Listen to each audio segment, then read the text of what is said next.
Hello friends, देखते हैं divine आपको आज किन किन चीज़ों से अवेयर कराना चाहते हैं, या हो सकता है कि वो चीज़ें जाननी आपके लिए बहुत ज़रूरी हों, इसीलिए हमारे द्वारा वो चीज़ें आपको बताई जा रही हों। तो देखते हैं वो चीज़ें क्या क्या हैं। यहाँ डिवाइन कह रहे हैं कि प्रकृति को असंतुलित करने वाले कितने ही कारण हैं। जैसे कि देखा जा रहा है कि मदर नेचर जो है वो काफ़ी डिसबैलेंस क्रिएट हो रहा है। मदर नेचर में युद्ध चल रहे हैं, महामारियाँ फैल रही हैं। तो मतलब क्या क्या चीज़ है जिसके कारण कि धरती पे नकारात्मकता फैलती है, तो उन चीज़ों पे हम आज थोड़ा सा डिस्कस करते हैं। लोगों की हीन मानसिकता व भावनाओं का असंतुलन।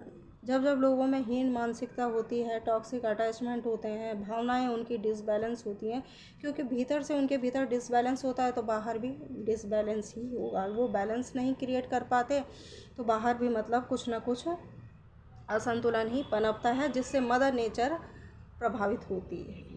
एंड सेकंड, जब जब अपनी गलती या अपनी जो भी मतलब गलत कर्मों से इंसान स्वीकार नहीं करता तो उसके भीतर का संतोष खत्म हो जाता है। जब हमें पता है कि ये फॉल्ट हमारा है और हम उसे एक्सेप्ट कर लें तो वहाँ हमारा मन शांत हो जाता है, शांतचित्त हो जाता है। पर अगर हम नकारें तो वो हमारे भीतर एक डिसबैलेंस क्रिएट करता है और हमारे भीतर की नकारात्मकता जो होती है वो बाहर भी ऐसी ही चीज़ों को क्रिएट करती है, नकारात्मकता को ही फैलाती है।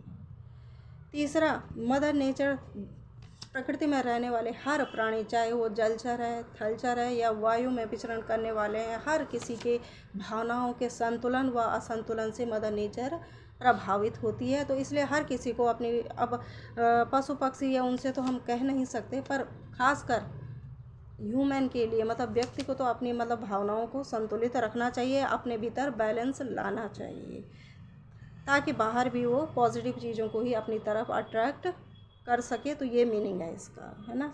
And new moon full moon भी मदर नेचर को मतलब प्रभावित करते हैं। जैसे कि न्यू मून फुल मून में जो भी मतलब आपके हिडन इश्यूज़ हैं, जिन्हें आपने काफ़ी टाइम से भीतर रखा हुआ है, वो चीज़ें बाहर आने लगती हैं, क्योंकि चंद्रमा मन का कारक है, वो मन को प्रभावित करता है। तो वो चीज़ें जैसे ही बाहर आती हैं तो वो भी नेगेटिविटी फैलाती हैं, तो कहीं ना कहीं मतलब वो भी प्रकृति का वातावरण जो होती है वो प्रभावित करती हैं। तो कहने का मतलब है बहुत सारी चीज़ें ऐसी हैं जिससे कि मदर नेचर, मदर अर्थ प्रभावित होती है। तो इंसान को अपना जो स्वभाव है उसे बैलेंस रखना चाहिए, टॉक्सिक रिलेशनशिप और अति कंट्रोल करने व होने से बचना चाहिए। और भीतर जैसे ही बैलेंस बनेगा बाहर सब कुछ उसे बैलेंस ही लगेगा। भीतर की जो सकारात्मक ऊर्जा होती है वो उस व्यक्ति के पास सिर्फ सकारात्मक चीज़ों को ही लेके आएगी। तो इसीलिए कहा जाता है कि अपने भीतर बैलेंस क्रिएट कीजिए, डिसबैलेंस होने से आपका ही नुकसान होगा। तो ये थी आज की डिवाइन गाइडेंस, और हो सकता है कि इन चीज़ों से ईश्वर आपको अवेयर कराना चाहते हों। तो देखते हैं आपको ये चीज़ें कैसी लगती हैं और इससे आप क्या सीखते हैं। Thank you so much.